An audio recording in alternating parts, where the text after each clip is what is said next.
I'm a Luddite, so I have a hard time with this technology. Anyway, good evening. Thanks a lot for coming. A few technical announcements that always start off these programs. First of all, we'd like to welcome those of you who come from the Learning Alliance, which is very much a sister institution of the Open Center. We're very glad you could make it. We really value the work that you do. And I encourage everyone to pick up the Learning Alliance brochure, which is conveniently located on a table outside the door there. They have some excellent programs. There are a few I'd really like to go to myself, although I'd really like to go see Cornell West and Bell Hooks. Oh, you can't hear? Okay.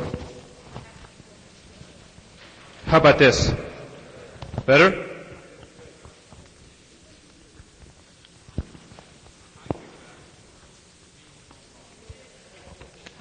Okay, let's try again. Take two. Anyway, the Learning Alliance, is that? Okay, do you want it louder? Louder.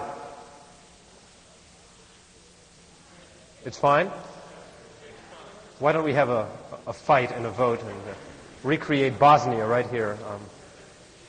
Anyway, to continue or reiterate what I was saying, we really encourage you to check out the Learning Alliance programs. They have a brochure out there. They have some incredible programs, including Cornell West, who is about as amazing a speaker as Terence, although in a totally different way. Anyway, we also really encourage you to look at the new Open Center catalog, which is hot off the press. It's a bright orange cover out there. There's some really fascinating programs in there. For those of you who are into Terence and the kind of topics that he deals with, there are quite a few things that might be of interest to you. In fact, there are several people here tonight, Eric Davis and Peter Lamborn Wilson, and others will be doing panels on various aspects of modern subcultures and some of the important debates of our time that touch on many of the areas that Terence talks about. Also, we'll be doing a number of very interesting programs on genetic engineering, which is something that very few people think enough about, but which is really critically important technology that needs to be discussed. And the reason I bring it up in particular is that tomorrow night, I hope you'll all come back here tomorrow night because we're doing a tribute to Aldous Huxley. And Terence will be here doing the closing speech of that event, and many other people, including Eric Davis, Peter Lamborn Wilson, playwright Karen Malpete will do a brief reading about a play about genetic engineering. We're going to have videos of Aldous Huxley, tape from Laura Huxley. It should be a remarkable event, and for hipsters such as yourselves, I don't see how you could possibly miss this event. Your attendance is required. If these were different times, you could just camp out here. We could seize the building and spend the night. But for better or worse, these are different times, so that's not the case. I also want to mention that tomorrow, all day, and Sunday, Terence is doing a workshop at the Open Center. For those of you who are more financially flush and want to spend some quality time with Terence, I'm sure it will be a brain-expanding weekend. So there's still some slots available. You can just show up at 10 in the morning at the Open Center or a little bit before and sign up for that. Okay, let's see if there's anything I've neglected to mention. Oh, yes, of course. There will be tapes of tonight's event available. You can fill out a sheet to order those tapes if you want. That gentleman sitting right there can take your orders, Rusty Hoover right there. So if you are inspired by what you hear tonight, you want a tape, by all means do that. Okay. I really want to thank a few people. I especially want to thank WFMU. There are quite a few radio personalities on WFMU who really helped publicize this event and tomorrow's. Frank O'Toole and Doug Shulkin, who's the director there. Let's see, Fabio and Dave Mandel, quite a few other people. So I really thank you. It's one of the hippest little radio stations around, 91.1. So WFMU, thanks a lot.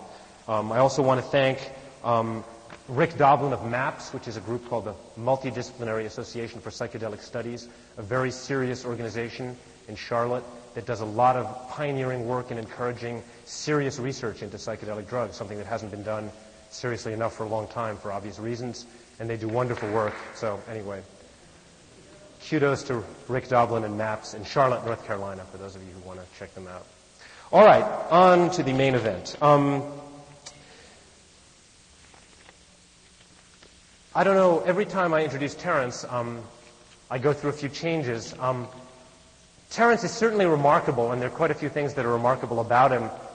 Whenever I think I've heard his rap, and I figure I know what he's going to say, he'll blow my mind and do some rant on monogamy, monotheism, and monotony, or he'll, at the Seeds of Change conference in San Francisco last year, he delivered an incredible political tirade against militarism and dealing with the issues of overpopulation. And so he's full of surprises.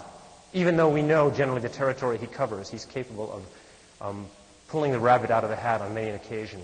One reason for that is that he has the good fortune, I guess, of being part of that white tribe, the Irish, who produce the best white rappers, certainly, overall, of any white ethnic group. And I've got to admit that I don't always agree with Terence. Of course, I don't always agree with anyone, not even myself on different days.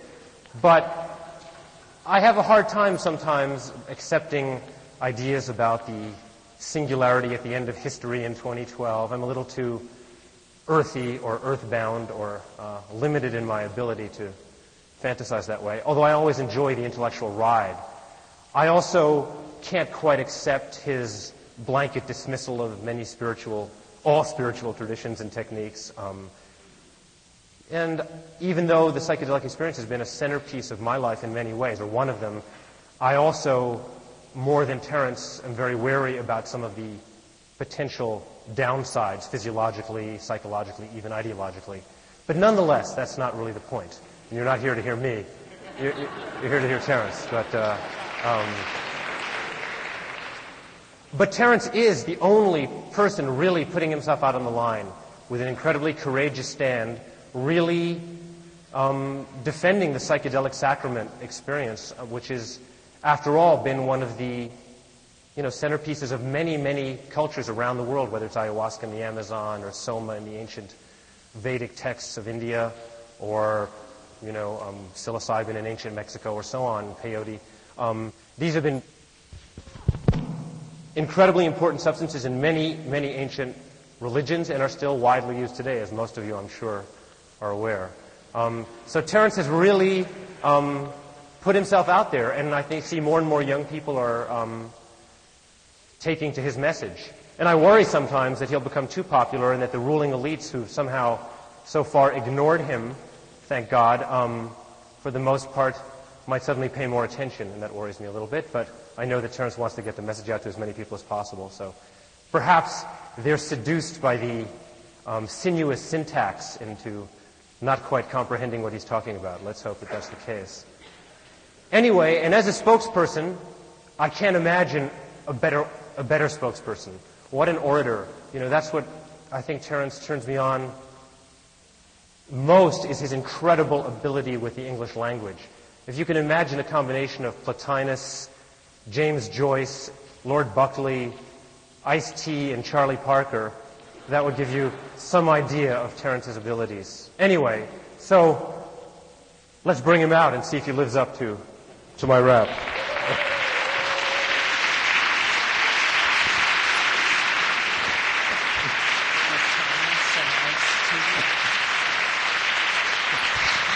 Thank you, JP.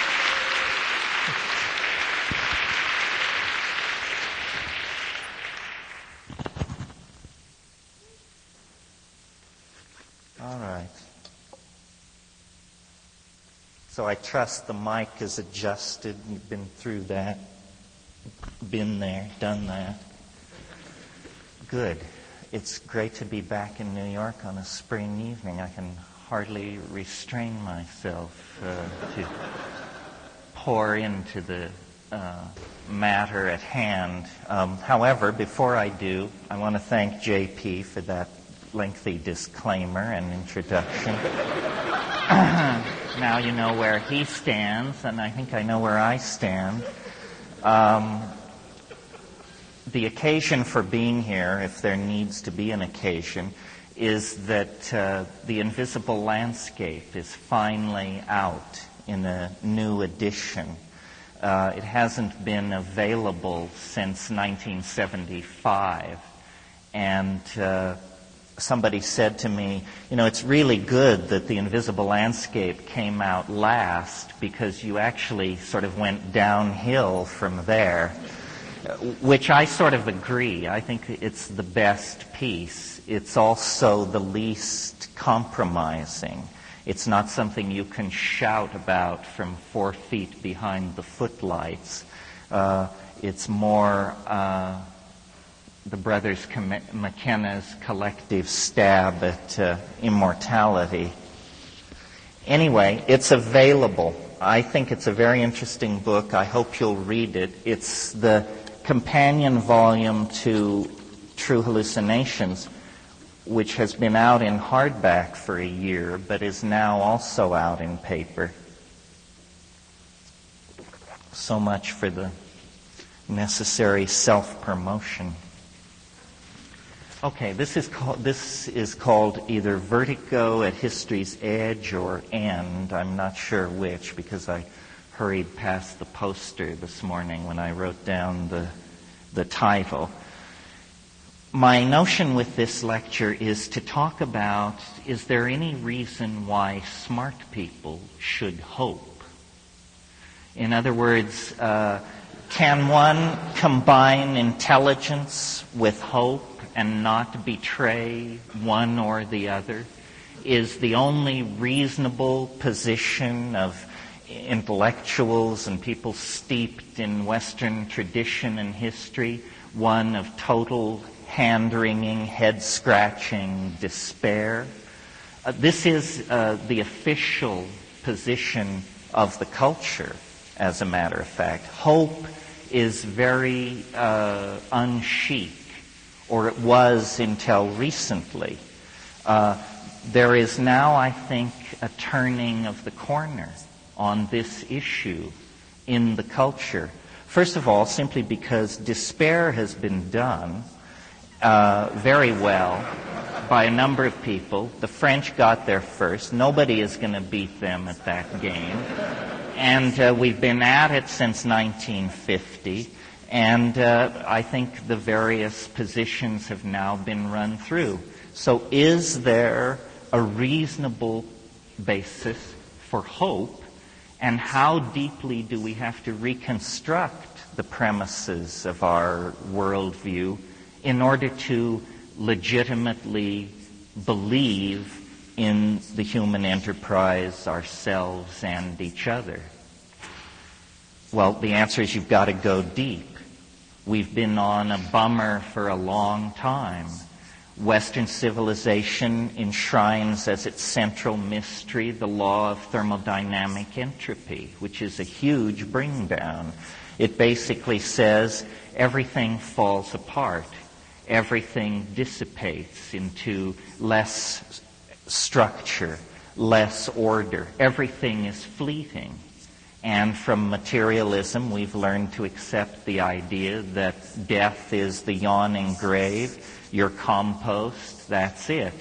A series of very, quote-unquote, existential presumptions have been built in to Western civilization over the past 300 or 400 years with greater and greater ferocity. And this hopelessness is a concomitant to the rise of hierarchical managerial structures in Western society. In other words, a precondition for hierarchical management of society is a docile, confused, disheartened population, stabilized in an economic system that places a premium on low awareness, repetitious, uncreative lives. And this is the kind of situation in which many, many people, more and more people, find themselves. So, because I have an innate intuition that the universe is a more positive enterprise than that, and because I think a fair examination of nature would support this anti-existential position, I sort of wanted to talk about this evening and show how some of the things in my shtick, which are most misunderstood and most misrepresented, are in fact in orbit around this attempt to empower optimism in a domain of believability. I mean, it's easy to be an optimist if you're a nitwit, but, to be an optimist and be cool, this is the challenge. It's not easy. I think that our worldview has overlooked two fundamental facts about the nature of reality. And the absence of these two fundamental facts in our models of how the universe works is what has given us such a downward trajectory into factionalism, existential despair, a broken connection to nature, and in some cases to each other. Two fundamental things were overlooked, and I want to discuss them and then show how the recovery of these things feeds in to a legitimate optimism. Okay, the first thing that science overlooked, and by science I mean the entire Western value package, the science, the politics, the religion, the aesthetics, because it is all derivative of Renaissance science and transformed classical values.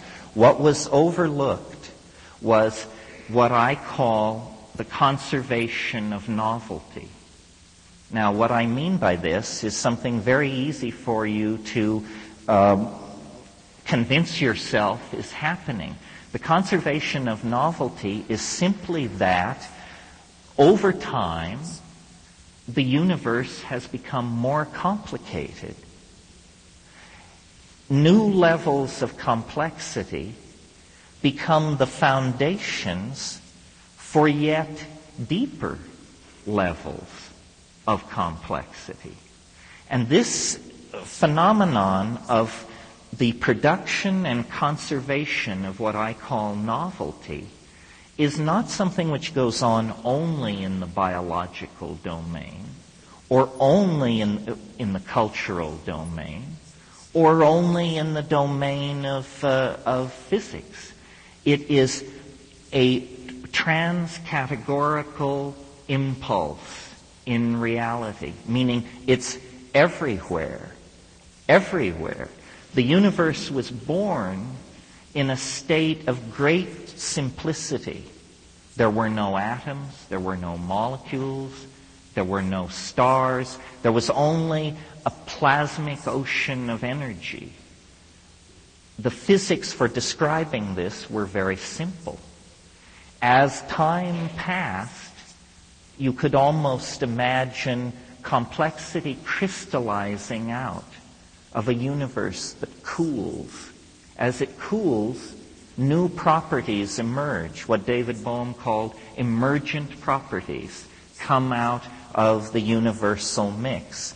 Atomic systems form.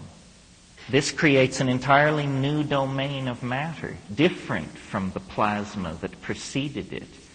As the universe cools, matter aggregates into stars. Stars cook out heavier elements, among them carbon. Carbon sets the stage for four-valent complex polymer chemistry that sets the stage for life. Simple life sets the stage for complex life. Complex life sets the stage for multicellular advanced animals, land animals, so forth and so on. You see what the process is here. It's that each emergent property becomes a building block for a new set of phenomena. The concrescence of atomic systems allows the physical world. The generation of carbon chemistry allows the organic world. The complexification of advanced animals allows the conscious world of human culture and civilization. Now, interesting to note about this is it's fairly obvious I don't think we have to beat each other over the head with it. It's pretty clear that it's true and that it's happening. Yet science has never joined us in this perception of the obvious. Science believes in evolution, but in biological systems, but defines it as a completely non-progressive process where random mutation meets natural selection, and out of this comes an ever differentiating set of forms. But an orthodox evolutionary biologist will be quick to tell you, you mustn't make the intellectual error of thinking of this as progress or advance or movement toward a goal.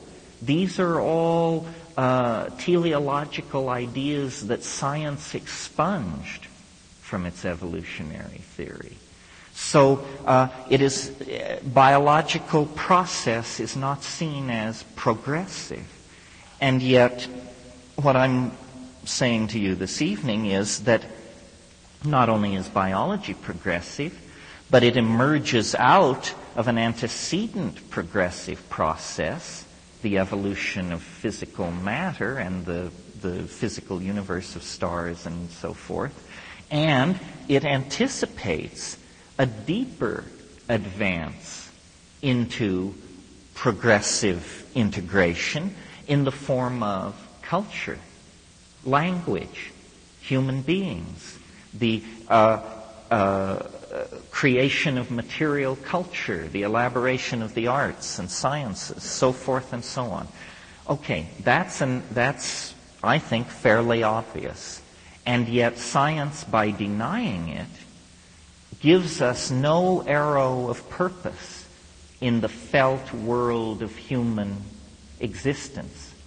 When you go to the universities and you ask what is history, you will be told it's a trendlessly fluctuating process. Well, this is fascinating. If it's a trendlessly fluctuating process, it is the only process ever observed to behave in that fashion. Processes, by their very nature, have an innate predictability. So that's the first thing that I think science and the worldview derivative of it has overlooked. That from the very birth of the universe, there was a progressive advance into complexity that built on previously achieved levels and adumbrated those levels, brought them to still a deeper expression of novelty and complexification until we arrive at this moment in this city. And I submit to you, this is the most complex moment in the most complex place in the universe to date. Because we have the physical world, the natural world, your basic human world, your basic post-industrial human world, the world of electronic human integration, the world of post-modernity. We are the inheritors of all the complexity that preceded us. Okay, so then that brings me to the second point, empowering optimism of a fairly radical sort. And again, I appeal to your observational intelligence. Nothing is going to be asserted that runs counter to intuition, but what is asserted runs counter to the description of reality that we're getting from science. The second point relates to the first. It is this: not only has novelty conserved itself and built on what had been achieved in the past to move toward the future, but, and of the 2 points, this is the more important, each stage of advancement into novelty, into complexity, into concrescence, has proceeded more quickly than the phase which preceded it. The universe is in a state of asymptotic acceleration of some sort. And this has been completely ignored, not ignored, denied by science. I mean, science says that everything interesting happened at the beginning of the birth of the universe. In a few very short eras, a number of physical states came and went. A number of sets of physical laws superseded each other. But after a few minutes, the universe settled in to a steady cooling along the lines which we see around us. And then science says that at some unimaginably distant point in the future, the stars will burn out, entropic heat death will set in, all structure will dissipate, and the whole thing will sort of evaporate away like an Alka-Seltzer tablet.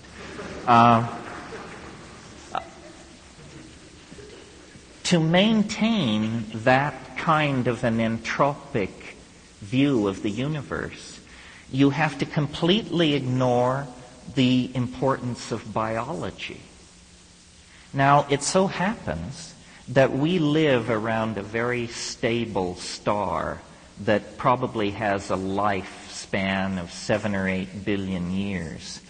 But this has given us a false sense of the stability and the enduringness of matter.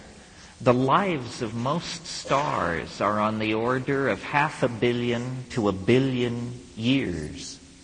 Life has been active on this small planet for 1.5 billion years. As a process with inert tenacity, life is as persistent as the stars themselves. In fact, more so. Now, we know that stars are simply large nuclear furnaces which eventually use up all their fuel and run down. But what life is, we're not at all sure. Hardly to speak of intelligence. Life and intelligence are the wild cards in the universal deck.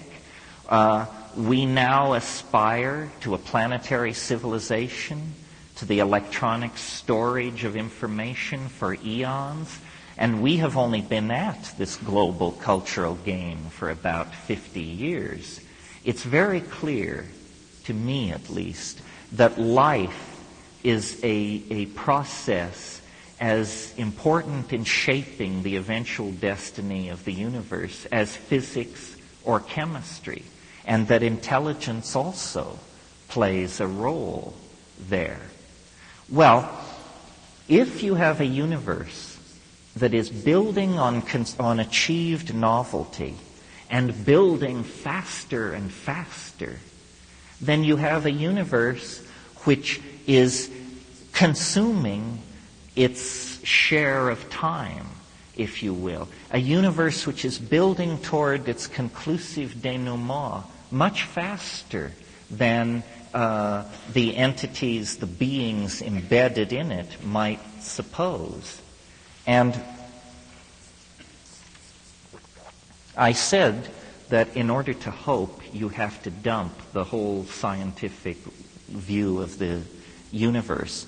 You also have to take your own humanness much more seriously. As a way to let us escape from moral obligation to ourselves and each other, science proclaimed the ephemerality of the human experience, that we arose on a minor planet around an uninteresting star in a typical galaxy. We are no more than animals. We will have our moment. We will sputter out. We will leave a greasy trace in the shales, and that will be it. And therefore, talking about higher values, love, ethical obligation, and so forth is thought to be terribly old hat. I take an entirely different view, harking back to the Renaissance humanists with a vengeance. And I think that human beings on this planet and the kind of society that we live in is an enunciation of the approaching ascent into higher levels of novelty. Nothing is unannounced. Nothing comes unexpectedly if you know how to read the signs. And for a very, very long time, the human species has been knitting itself together, claiming technologies which allow the manipulation of energy, letting its population run uncontrolled to force an ever-expanding cultural and technological frontier. The presence of ourselves on this planet is the major evidence that a transcendental process of some sort is underway here. If this were a planet of chipmunks, glaciers, butterflies, and caribou herds, Darwinian evolution with a few twiddles would be perfectly adequate to explain what is going on here. But an acceleration of process in a limited domain of biology, beginning about 1 million years ago, indicates to me that we are now entering the short epochs, meaning these periods in which the evolution of novelty occurs so rapidly that transitions from one domain to another actually can be noted within the lifetime of single human beings. It's an enormous act of intellectual acrobatics to deny that we appear to be sailing toward catastrophe at 1,000 miles an hour with nobody able to figure out where the brake is. I believe governments, scientific industrial democracies, are simply now managing the terror of apocalypse because they have no clue as to how to halt, direct, manage, or control the processes that they have set in motion. Population growth, extraction of minerals, toxification of the environment, the raising of middle-class expectations in the hearts of billions of impoverished people in the third world. The institutions which created this situation have no notion as to how to direct and control it. This is why we're not getting any kind of leadership from the top, why everything is managed toward a steady state. Meanwhile, technology, which is the downloading of human ideas into the domain of matter, is proceeding unabated around the clock. I mean, we have hardware for which we have not yet written software because we have no idea how to take advantage of the machines that have already been put in place. There is no one planning the evolution of our integration into our technology. You are free to write any kind of software you like. No one can foresee then the consequences of all of this technological development, software, wetware, hardware being stirred together. The planet has shrunk to a single informational point. The passing of every day, every week, brings us closer and closer to a kind of informational tangentiality with each other. Well, I believe, following the dictum that nothing is unannounced, that we can, from what is happening to us now, extrapolate toward this adventure in transformational novelty that is now looming ahead of us with such presence that it casts an enormous shadow over the three-dimensional landscape of historical becoming. And we as moderns are very conflicted about this because the only vocabulary we have to deal with something like this is the vocabulary of discredited religions. Before the rise of science, before the rise of technology, when religions presided over a much more slow-moving and easily managed world, great thinkers of all persuasions, through meditation and divine inspiration, whatever, saw that man's journey was a journey from the demonic to the divine, and that history was somehow the stage of human redemption. That view died with the rise of secular capitalism and industrial democracy.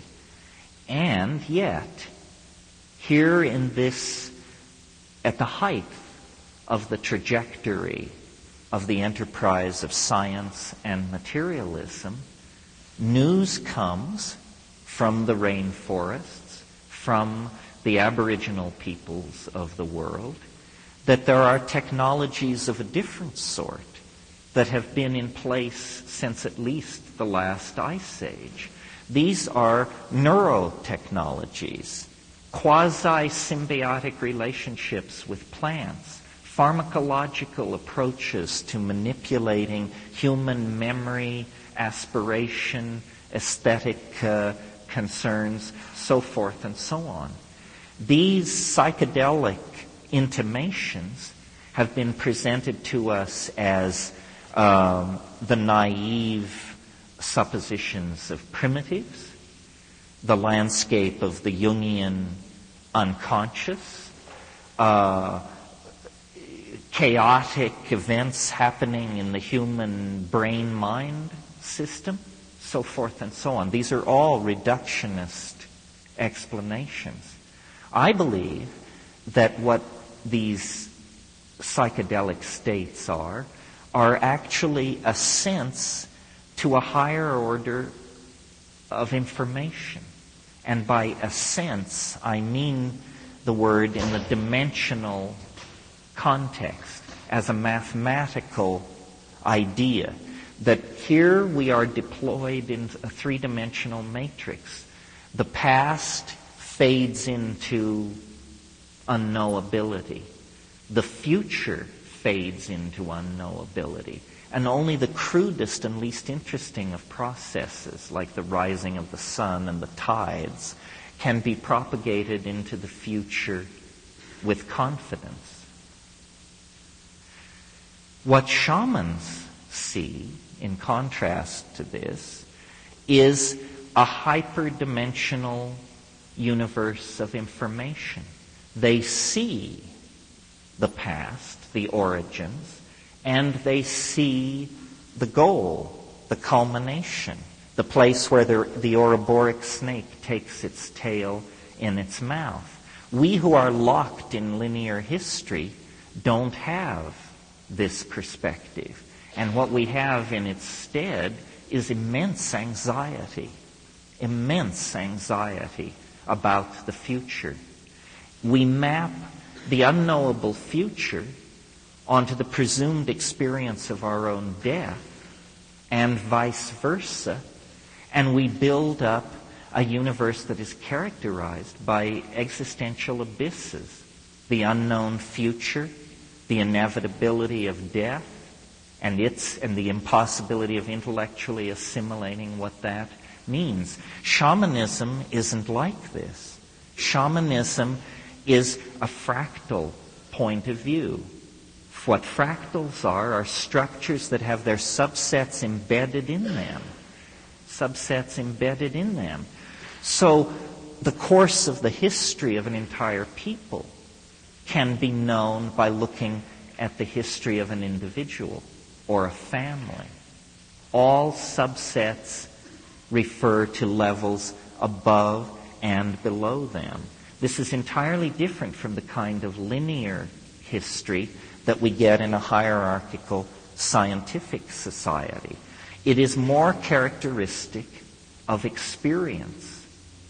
And this is a very important point, because the two phenomena that I tried to call your attention to that argue for hope are the self-evident accumulation of novelty and the self-evident acceleration of that accumulation of novelty. Well, now, notice the phrase self-evident. These are not things that you have to study advanced mathematics to perceive. These are not things revealed to the holders of advanced degrees. This is stuff that one can tell by feeling into the world. The structure of linear society has disempowered the individual. We are all now, we have bought the Hobbesian notion that we are social atoms in a vaster machine than ourselves with a greater purpose than we can know. This is actually hogwash. As you move away from the human individual, the consciousness about what is happening becomes more and more low-grade and amoeba-like. You have the consciousness of the Giuliani administration, the consciousness of the American government. You see, as you widen the van, it becomes more and more primitive, more and more simply a matter of stimulus and response. But you, the supposed irrelevant atom at the center of this process, make very subtle judgments, take in information of all sorts, compare, contrast, weigh, understand, seek evidence. This is the subtlest thinking that's going on. But we don't reclaim our own minds. We look for institutional guidance, and yet it was institutions that guided us to this moment.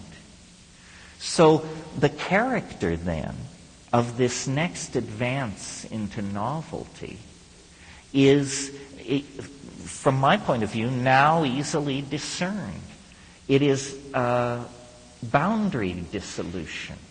This is what is happening. This is why great wealth and great poverty must come to terms with each other. It's why the first world and the third world must come to terms with each other. It's why gays and straights must come to terms with each other. Boundary dissolution is what is happening. And this has been going on for a long time, but it affected our peripheral technologies first, almost without us noticing it. We've gone from a world where information moved at the speed of a horse's gallop to a world where all information is cotangent. Space is only an illusion of the plebes. Everyone else, with their computer networks and their connections, knows that the world has become a kind of virtual point. And yet still we maintain the most toxic of all the fictions to come out of the dominator experience, the fiction of the individual ego.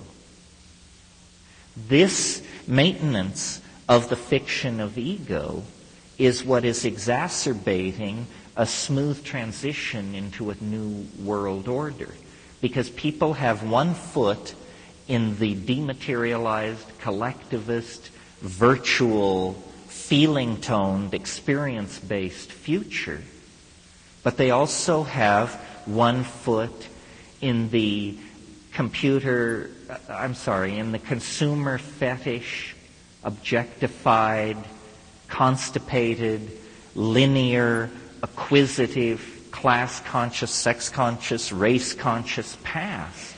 And each one of us is a union of these opposites. Each one of us is trying to make some kind of a alloy of our hideously dysfunctional cultural past and the incredibly compelling yet frightening, dimensionless, boundaryless, polymorphic, polyamorous future. And to my mind, then, the role that psychedelics play in all this is critical, because they are catalysts for change. If you are not moving as fast as the general wave of novelty, psychedelics will bring you up to speed. Society will go from being utterly incomprehensible and horrifying to simply being horrifying. If you are up to speed, and you, with the cultural wave, and you then avail yourself of psychedelics, you become a force for spreading calm, spreading understanding. Because make no mistake about it, as we close distance with the transcendental object at the end of time, there is going to be a lot of vibration accumulate on the superstructures of the social airfoil. If the airfoil cannot be redesigned in flight as we approach this barrier, we will be ripped to pieces.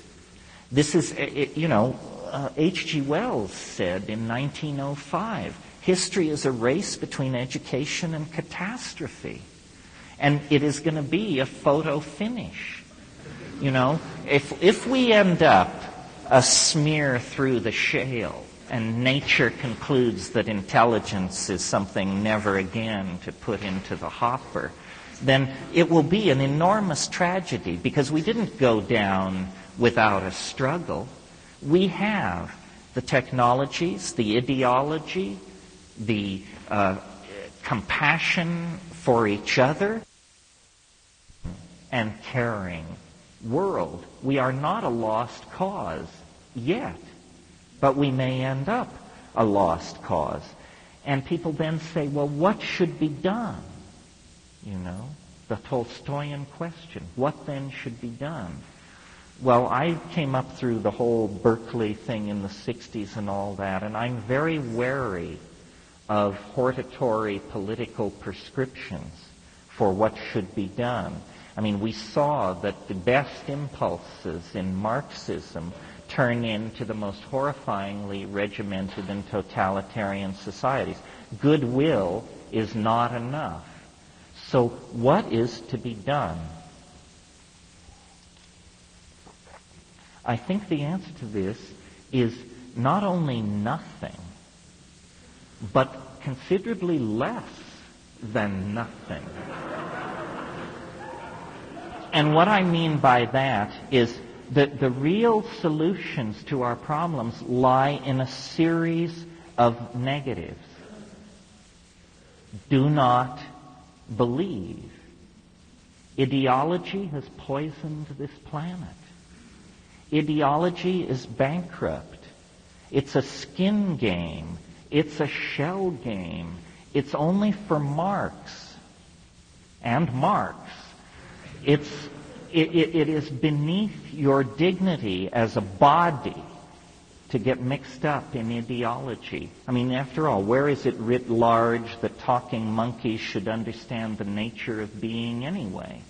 So belief is an incredible cop-out on intellectual truth-seeking, because belief precludes believing in its opposite.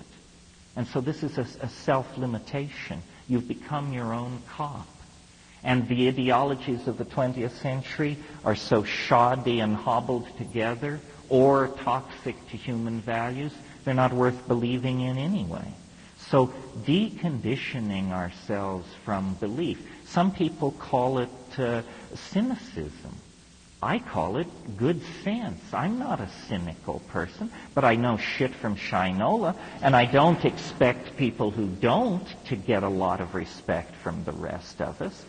I mean, what does it mean if you're an optimist, and that means you can't proclaim the difference between boot polish and excreta? It's ridiculous. Okay, don't believe. The next thing which comes out of that and is an even stronger prohibition, don't follow. Following is a tasteless position to find yourself in. Pets follow, vice presidents follow, and bad acts follow. So, why follow? All of these gurus, geishas, roshis, and rishis are simply flim-flam artists. They've had thousands of years to get these cons together and run them on you. Believe me, I know. I'm a recovering Catholic. You have to fight your way free of belief, and then do not follow. Do not follow. It's an obsolete, tasteless thing, and there's no human dignity in it whatsoever. Then, a harder one, a more radical one, the one that might get me shot.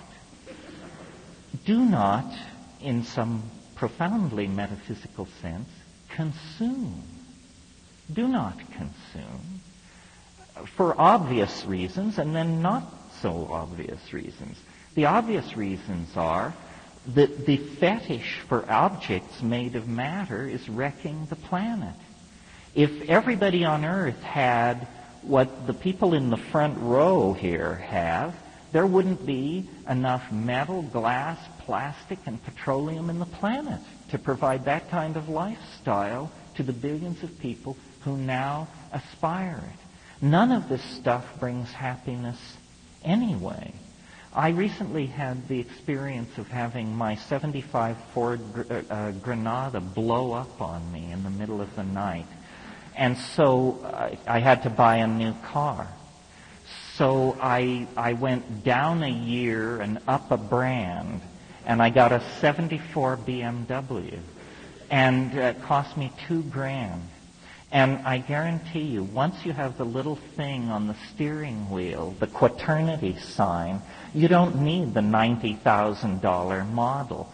What we should all do is buy antiques. Don't consume anything which hasn't already been made. It's a lot of shit that's been made. It's all over the place. I see it in Manhattan going for a bundle. What we need to do, you see, is retool our values so that what is new is odious, tasteless, déclassé, embarrassing, and not to be found in the better homes. The older things are, the better they are. Here's a 50-year-old chair, fine. Here's a 500-year-old chair, how much better? We need to cease to consume, and I'm somewhat facetious in suggesting that we all become aficionados of Chippendale furniture and that sort of thing. That isn't the plan either. But the endless fetishism for consumer objects is wrecking the planet. And then finally, well, no, not finally. There's one after this. But another negative, and this is a slightly more difficult to follow, requires a little cogitation. It's insidious. We shouldn't watch. We shouldn't watch. Watching is some kind of voyeuristic, sadomasochistic peculiarity that we are permitting ourselves because we think there are too many of us to do. But I don't think this is true. I think watching is an incredibly disempowering thing. Millions of people live half-awake, larval lives watching 6.5 hours of TV a day. And as long as they stay in their homes, shopping by phone and fax, everybody is happy. But they participate not at all in the society. They're the marks, and they consume. They consume the media, the entertainment, the clothes, the styles, the brands.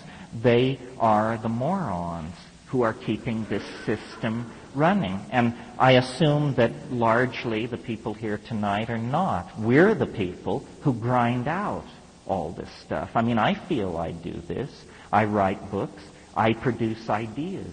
They are grist for the marketplace. Harper and Bantam don't care what I'm saying. What they care about is how the books are selling. Product number 3245A sub F. How is it doing in the marketplace? Do not watch, because when you're watching, you're not at the center of things. Largely what I'm talking about here is reclaiming experience. Reclaiming experience. This is what's been taken from us. This is why the new music and dance culture is so important. This is why drug culture is so important. This is why the celebration of sexual minorities is so important. This is all about coming to grips with who you really are and how you really feel, and then experiencing it. You know, you are not owned. It is not he or she or them or it that you belong to. And we have been told that we have to fit in. We have to make sense. This is not true. We are creating a world that celebrates diversity, that celebrates the uniqueness of every person.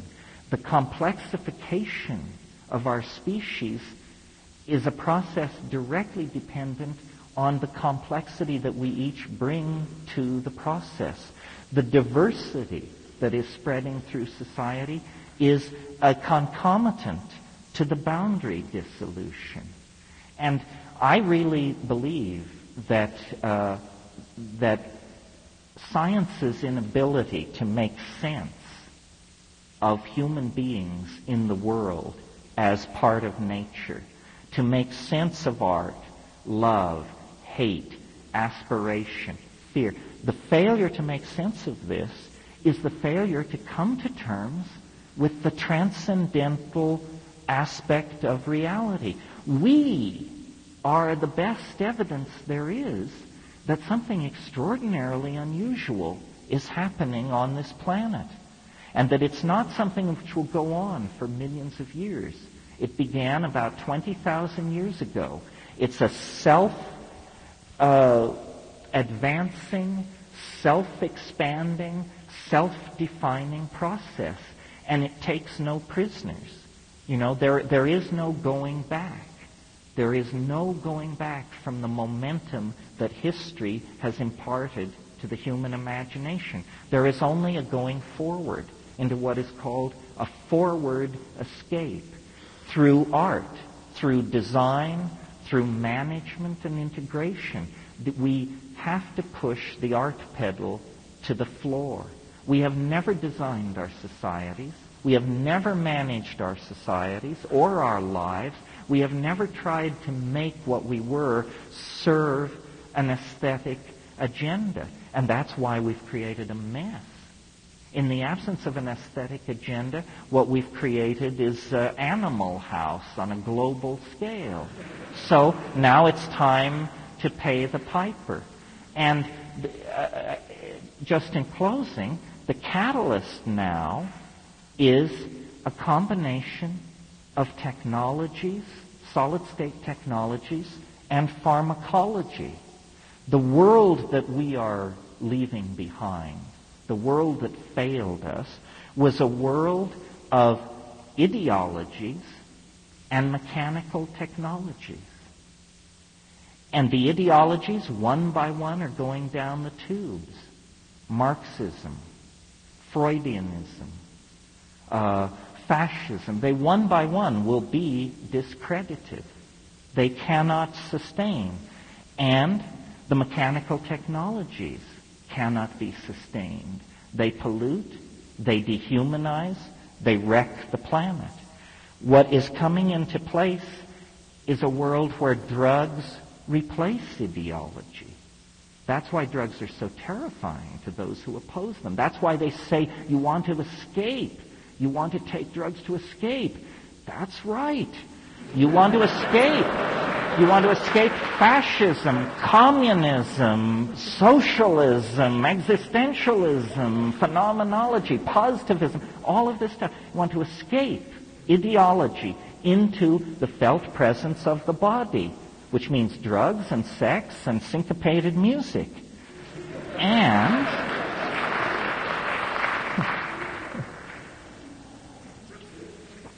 And parallel to this development and happening in different sectors of society is the hardwiring of our imaginations. the building of databases that we can access instantaneously that make the human past co-present with the now. The boundary dissolution that I'm talking about includes the division between past, present, and future. This is what it means to end Newtonian time. It means that the past, the present, and the future become a coextensive domain where everyone then awakens to the fact, which was always there to be observed, that there is not simply one past. There is nothing called the past. I have a past, you have a past. It's not the same past. Consequently, the futures we are going to are different. We create our own realities as a species and as an individual. And so what we're passing through here in the now, in this lecture, in the 20th century, is a moment of community. A gam, as Melville would say. A gam is where two sailing ships, two whaling ships meet at sea. That's what we have here. A gam, a moment of dialogue. And then we will each go back to our own private Idahos. But the thing to take back to those private Idahos is the awareness that human history secures the central importance of human beings. We are part of a universal adventure. What happens to us decrees the fate of a vast set of universal processes and circumstances. We are not ephemeral, irrelevant to each other or to the greater whole. This is the truth of psychedelics that Aboriginal societies have always known, and it's the truth that we had to sacrifice in order to make the prodigal journey into matter. But the prodigal journey into matter has now been concluded. We've found the top quark. We've shut down the super collider. Now we need to go back to the problems of the human soul. And there isn't much time. But the tools that have been put into our hands are the most powerful tools there have ever been. The Gaian connection into the vegetable mind of the planet that we are trying to mirror and hardwire on a human scale. Nature is full of interest and affection for humanity. It's up to us to discover that humanity in ourselves, because we have gone so sour along the rational path, and connect it up with the rest of nature. This is a process which is happening, but it's a birth. It can go with ease because we help it from this side, or it can be traumatic because we resist, and as McLuhan said, insist on driving the automobile of history using only the rear view mirror. That's no way to proceed. We need to wake up, smell the coffee, turn on the lights, get loaded, and direct the human future toward a mirroring of aspirations such that we are pleased then to turn the enterprise over to those who follow us. Well, that's that, I think. We'll take a brief break, like 15 minutes. I'll sign books. I'll only do signatures because of the shortness of the break.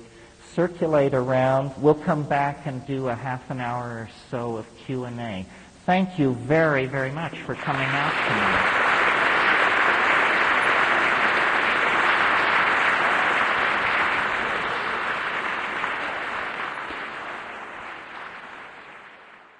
Like that states spontaneously perturb themselves to higher states of order, that order within a system is conserved, so forth and so on.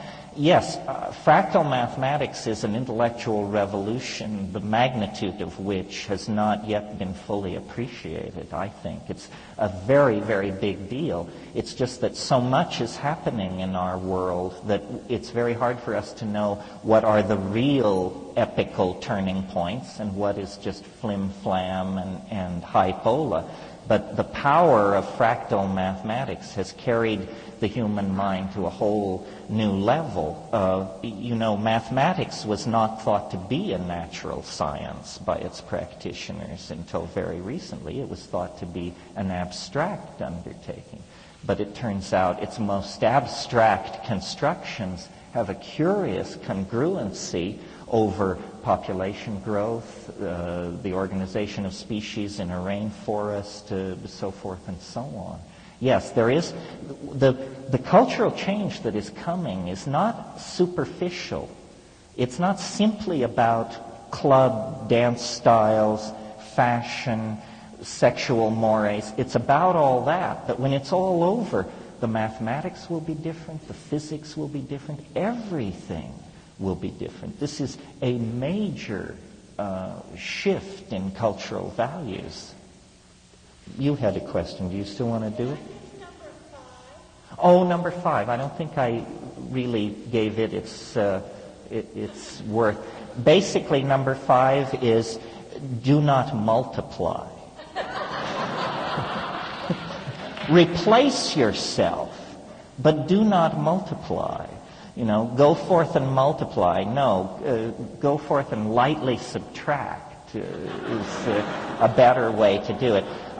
I have taught, I don't want to get into it tonight, but I've talked at other times about how if every woman would have just one child, the population of the earth would fall by half in 40 years, and how the women in the high-tech industrial democracies are the most likely to get this message because they're educated, global, concerned citizens. And it is their children who are destroying the resource base of the world, because a child born to a woman on the Upper East Side or Berkeley consumes between 800 and 1,000 times more resources than a child born to a woman in Bangladesh.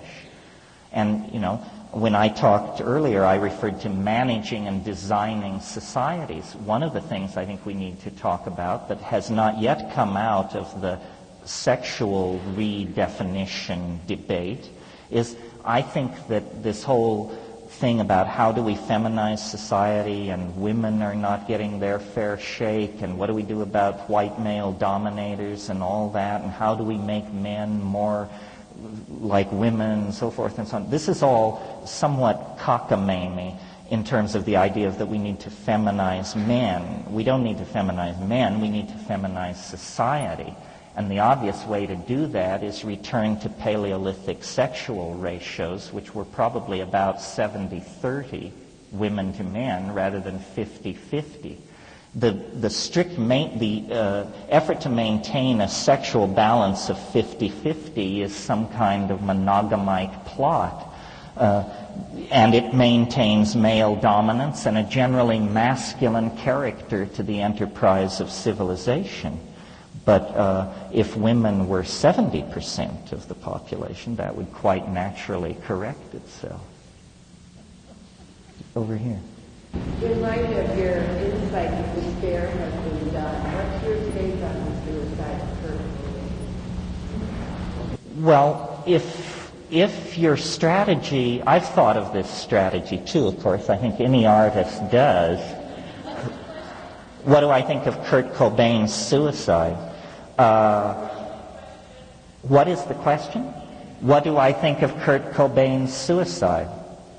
And the answer is, as a strategy for advancing your career, I think you should wait till you're a little bit deeper into your career.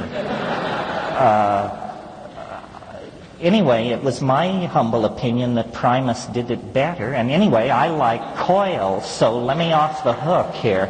I'm a house guy, and I wish those people luck, but you're more likely to find me listening to World Without Walls. Yeah.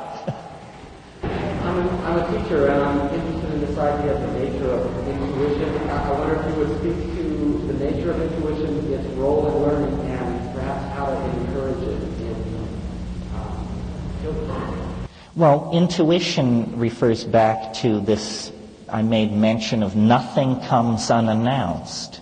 That's intuition. But the rational mind has a real ability to slough off the intuition. The intuition never shouts. It never grabs you by the lapels. It just says, maybe that airplane looks a little funny. And then you don't get on it and it blows up. So intuition is basically a function of listening. And since it's very hard for people to listen, especially dominator types or opinionated types, I think the key to intuition is to listen. It's just like, the key to nature is to look, I think.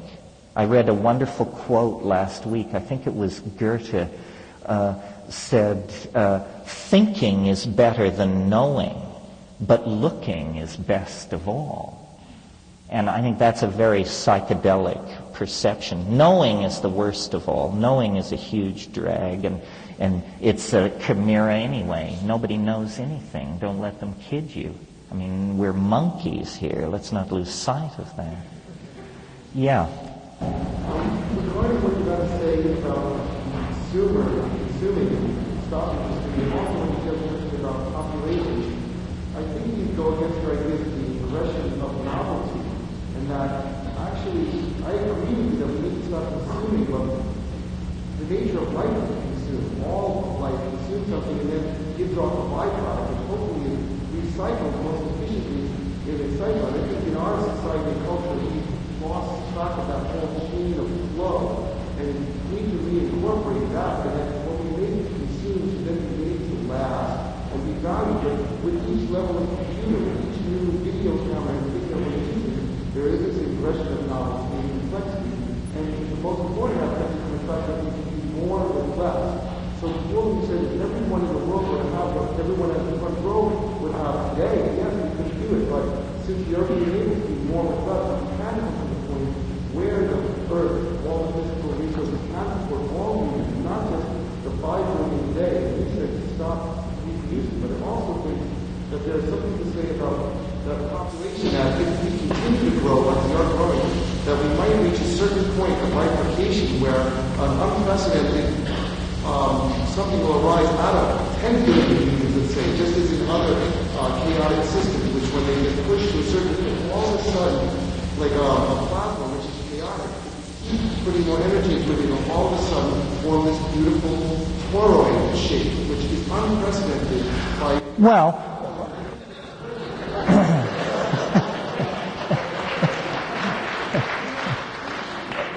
when I say we should stop consuming, I don't for a moment suppose that we're going to live in a world where no consumption takes place.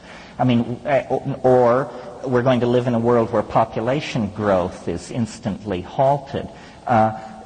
There's more than one way to force novelty out of a system. And simply repetitiously breeding, that's a habitual activity. And it does force a certain kind of novelty, but it's a novelty born of desperation. My notion is that you get much more novelty out of a system if every person is valued, if every person has leisure time and opportunity for education and this sort of thing. The ingression into novelty doesn't necessarily mean an endless expansion of an inventory of available tchotchkes. It means a vertical integration of all of these possibilities. So I think we are going to elaborate more technologies, more connections. There are going to be all kinds of unusual configurations generated, but to simply suppose that we have to continue in the direction we've been going, I think is a mistake. Capitalism is not a human-friendly meme. I mean, capitalism will sell the ground right out from under where you're standing. It has developed a rapacious appetite for its own survival at the expense of human beings. Some memes do this. I mean, fascism was a meme so virulent to the human agenda that major outbreaks of it, the whole planet halted what it was doing and stomped it out. And now we have residual outbreaks here and there. In terms of the aggression into novelty, it isn't a matter of human decision. It's happening around the clock. It's unstoppable. The cultural experience is becoming more and more psychedelic as it becomes more and more translinear and post-Newtonian. Literally, society is entering into a kind of hyperspace, or cyberspace, some people call it.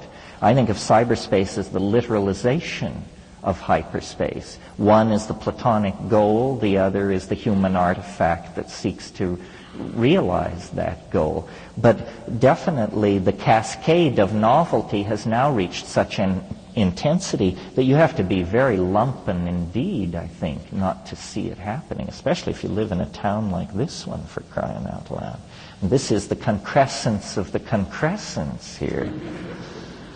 One more, and then we'll call it quits here on the aisle.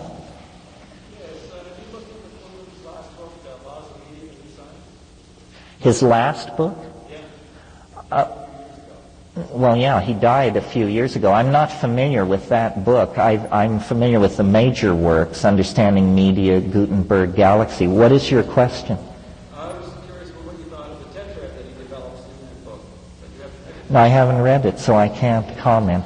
Such a dud for me to wuss out. I'll take one more question. Yeah, here. You mentioned cyberspace and how we're all sort of evolving towards that eventuality of hyperspace. And you see there's two paths kind of going, one with technology and one you push through psychedelics. And there's two views of the technology. One is a parallel, going along with it, mimicking it, maybe simulation of it, and it could be the wrong path or the correct path. Or maybe there's the view that that path is a scaffolding to achieve the organic pathway, where if it mimics it, it might bring a popularization or a socialization of the psychedelic experience to bring organic hyperspace. I'm just curious in your view of how you see technology functioning down one path or the other, or a coexistence of the organic. Well, what I actually imagine is a confluence of the two. The question basically was compare and contrast evolving cyber technology with shamanic technology. Compare and contrast drugs and computers. Are these things in parallel? Are they complementary? Or are they opposed? What are they? I think that computers are drugs too large to swallow, essentially. And that...